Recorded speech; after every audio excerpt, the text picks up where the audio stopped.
Hey everyone, I'm Greg Staley of Diverge Media here with Jon Pike of Bridges.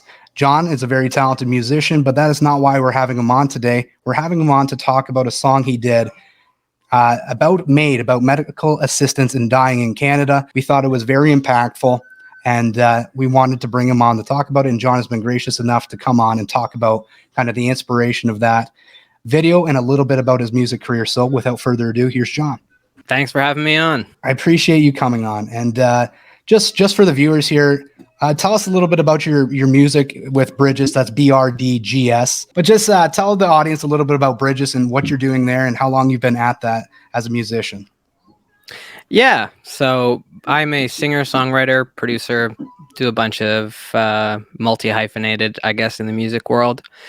I've been doing this seriously for about 10 years in a couple of different projects. I'm originally from Newfoundland, Steady Brook, Newfoundland, and I came to Toronto about 5 or 6 years ago. And when I came here is when I started this project called Bridges, which was my first solo project.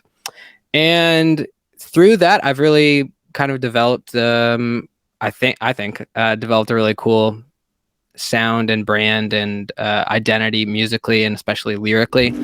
Every time I check my phone, I'm reminded that I'm young, dumb, broken, alone. Cause everybody's rich and famous, living on the IGA list. And everybody's problem free, and they post it on up for the world to see, yeah. Well, everybody else is perfect. Well, it seems like all my friends have settled down. They got houses on the water, posting pictures in the south, sipping on pina coladas. Meanwhile, I sleep on a couch. I got nothing figured out, but that's alright.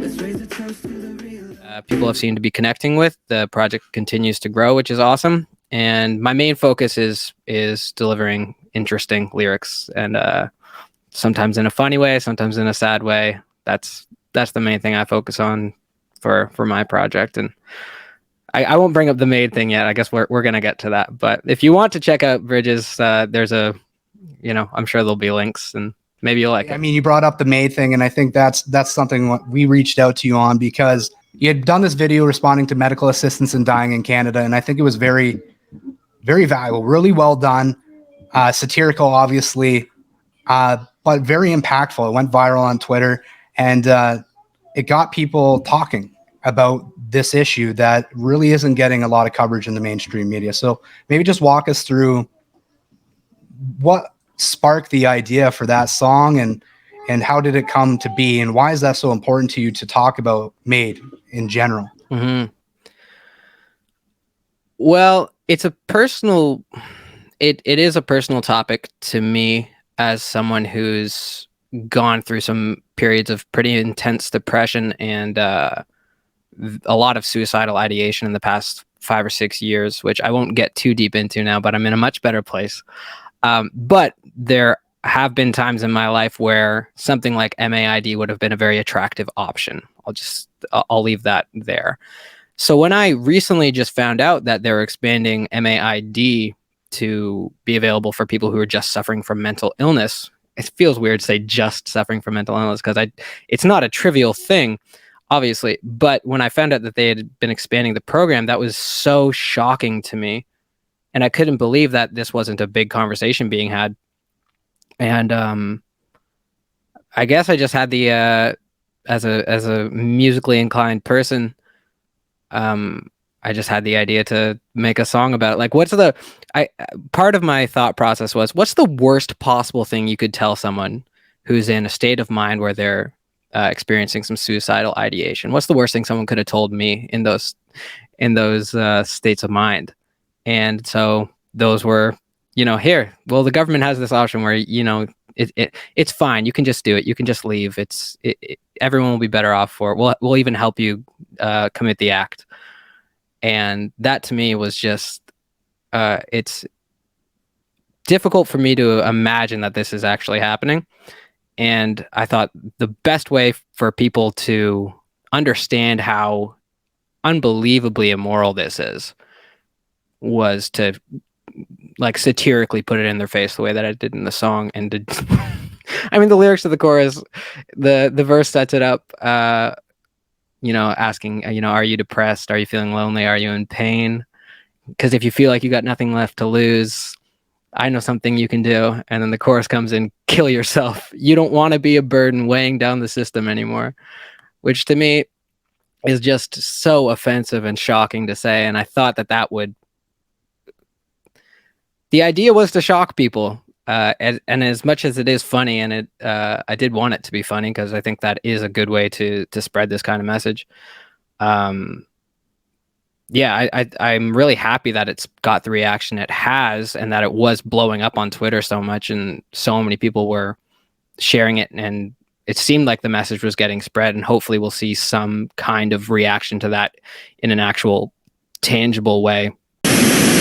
Hey guys, so I was actually hired by the Canadian federal government to write an encouraging song that if you're going through something, there is help out there. If you feel like you got nothing left to lose, trust me, I know there's something that you can do. Kill yourself, you don't wanna be a burden weighing down the system anymore. If your mental health is way too much to carry, life is way too scary, say no more. It's painless and it's simple, euthanizing sad people. The healthcare system isn't designed to cure disease of the mind, so just kill yourself. Stop being everybody's problem, we don't wanna wait, so sign right up today to kill yourself. Affecting the legislation, but I guess it's unfortunate that the video got taken down. I guess that's the end of my answer for that question. Yeah, I didn't know about your banning in general. I knew the video got taken down, and now you have it re-uploaded, bleeped out on the chorus. So I had done that way before.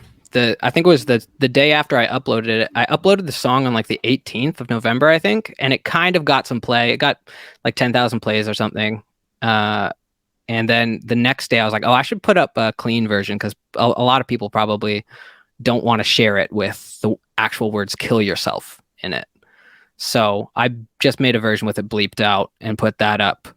And do you want me to talk about the banning and stuff? Yeah, just walk us through. I mean, how did that come to be? Because everything kind of intertwines, but Twitter's been taken over by Elon. They're very much promoting themselves as like a truly free speech platform now. And here you are talking about this extremely important issue and trying to do it in a satirical way. And either Twitter's assumed the position that people are not intelligent enough to understand the satire in it, or they're doing this because they don't want that kind of discussion happening on their platform. But either way, it kind of seems contradictory to the new free speech platform that they've laid themselves out to be. So I'll let you take it from there. Yeah. So it's been surprising to me that happened. A lot of people don't get that it's satirical. I'm not a particularly controversial guy, or haven't been publicly. I'm not a particularly controversial guy. This was my first experience of really people like getting really mad at me online, because a lot of people thought that I was actually sponsored by the government to make this song encouraging people to commit suicide, which I would have thought that it was very, very obviously satire. So maybe there is some justification for this banning of the video, and by proxy banning of me, pending me taking down the video. Because if it is not coming across as satire, then maybe that's my bad. Maybe I should have done it a bit differently to be more obvious. And I certainly would be very upset with myself if I was actually, being part of the encouragement process of someone who actually ended their own life. That's obviously anathema to me. I would not want to be part of that. But Twitter, a lot of people reported it. I know that a lot of people were tagging, or several people were tagging Elon Musk, saying, take this down, ban this guy. He's encouraging people to commit suicide. And even responding to some of those people, I trolled a lot of them, just playing into the character of being a government shill. But for a couple occasions, responding to some tweets, I did just come out and say very seriously, I'm not encouraging suicide. I'm trying to bring awareness to MAID so that we can have this law repealed or changed, or have the legislation struck down. And as the video was blowing up just a couple days ago, it had gotten 25,000 plays in like a day, and it was going gangbusters. Yeah, so it was blowing up. I was really excited, getting crazy Twitter notifications. I was like, finally, I made it. It wasn't for my actual songs, but I'm finally going viral. I'll take it. And well, but more importantly, obviously, people are we're actually going to see great awareness brought to this issue. And then I go to log on my Twitter account, and I had been suspended. So they suspended me for breaking TOS in regard to what in the Twitter terms of service, you're not allowed to promote self-harm, which I think is a pretty reasonable article in the terms of service. I appealed it, stating that it was very obviously satire. And an hour or so later, they sent me an email saying that they had reviewed my appeal and rejected it. And if I wanted to use Twitter, then I had to delete the video and admit that I broke the terms of service. So I don't think I'm going to do that, because I don't think I actually did break the terms of service. Even so much of it just depends on, was it obviously satire or not? I think that's the main question in regard to whether or not I should take the video down, because I think it was. Clearly they don't. And I kind of want to, as a matter of principle, not take the video down until they start banning the Canadian government accounts. Anyone in the Canadian government who's posting anything related to MAID, they should probably get banned, because they're encouraging self-harm. So if there's some consistency in the Twitter rule application, then maybe I'll relent and take the video down. But for now, I'm really disappointed that it got taken down, especially with Elon coming in and it being the free speech platform, which doesn't seem to be the case in my experience so far. But I'm curious as to how this will play out, and at least the clean version is still available for sharing, and maybe that'll get some play. No, and I appreciate you making the video. I guess I should, you talked about suicidal ideation, and I struggled with that. And so this is part of the reason this is near and dear to my heart, is when I was young, I had a kind of a rough upbringing, so to speak. And I went through periods in time where I thought about running away, and I used to try to plan that. And then I thought about suicide, but I would get, sidetracked and think about family members and the harm that it would cause. And ultimately there was always a barrier, thank goodness, that I never did those things. But I seen what you were trying to do with it. And I guess the reason why, it bothered me so much that, like, that's funny, but it's funny because it's true. Right.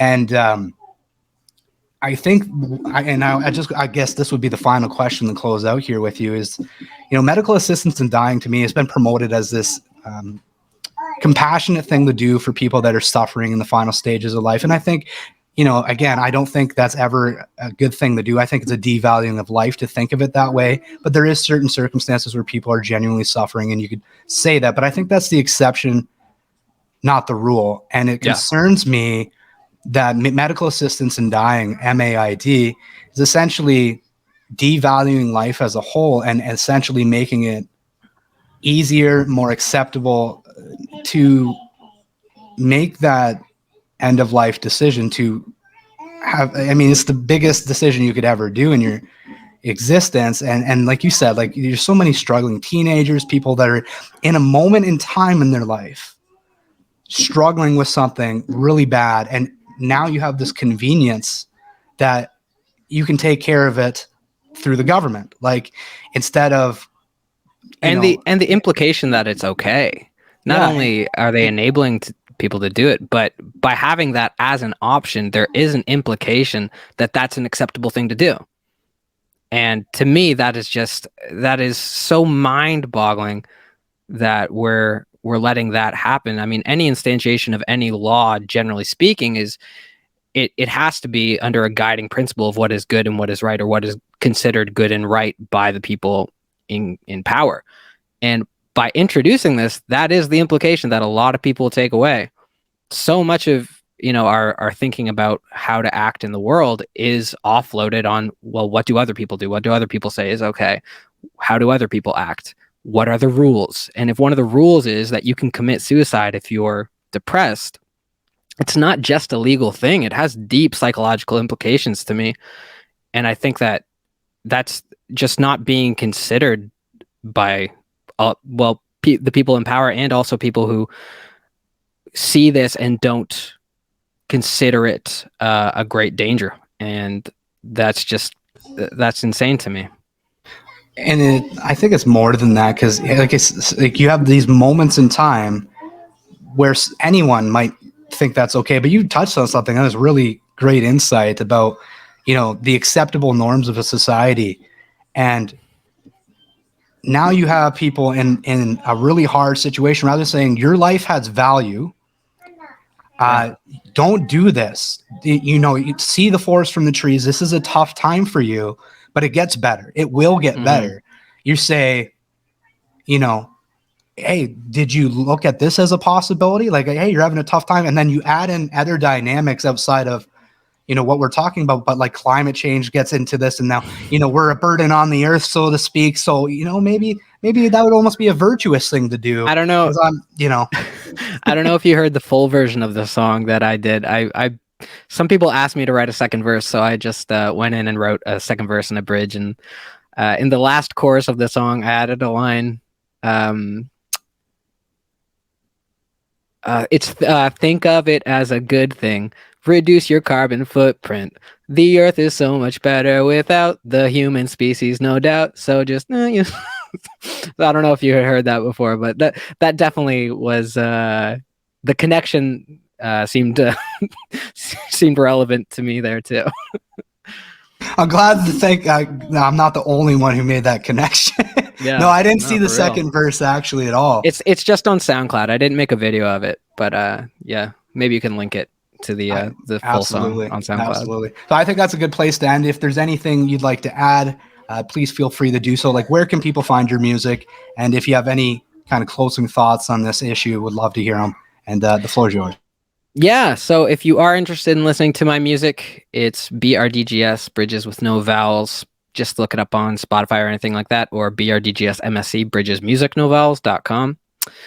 And that stuff, to me right now, is not obviously the most important thing. The most important thing is sharing with the people in your life that are suffering, the fact that you love them and that you support them, and that even though the government might say that there is a way out, that is not an acceptable, that's not an option. And we need to be supporting people who are going through the times that would cause them to consider something like this an option, and spread the word about MAID. Maybe contact your representatives, maybe share the song if you think that it's an effective way to wake people up to realize how bananas this is. But yeah, let's keep the conversation on the forefront, because this is an unacceptable breach of our government's responsibility to what is a government's responsibility? I'm trying to find precise words for that and struggling, but it's certainly a breach of our trust in our government, in my opinion. So I think you could safely argue, at least it used to be, governments are supposed to protect people, to protect life. And it's a big issue that's not being talked about. So thank you for taking the time with the video and to make that video, because it's near and dear to your heart. And I think there's many people that need to understand, like, you have value. Absolutely. You're absolutely, it might be a hard time. You might not see it right now. And many people have been there. You're not alone. It's not to say people went through the same experience, but you're not alone, and your life does have value, and we want you here. So thanks, Jon, for taking the time to speak with Diverge Media. And everyone can go check out Bridges. That's BRDGS. Very, very talented. I'm not a fan of pop, and even I was bopping to a few songs. So check him out, everyone. And thanks for joining us. Cheers. All right. Thanks so much.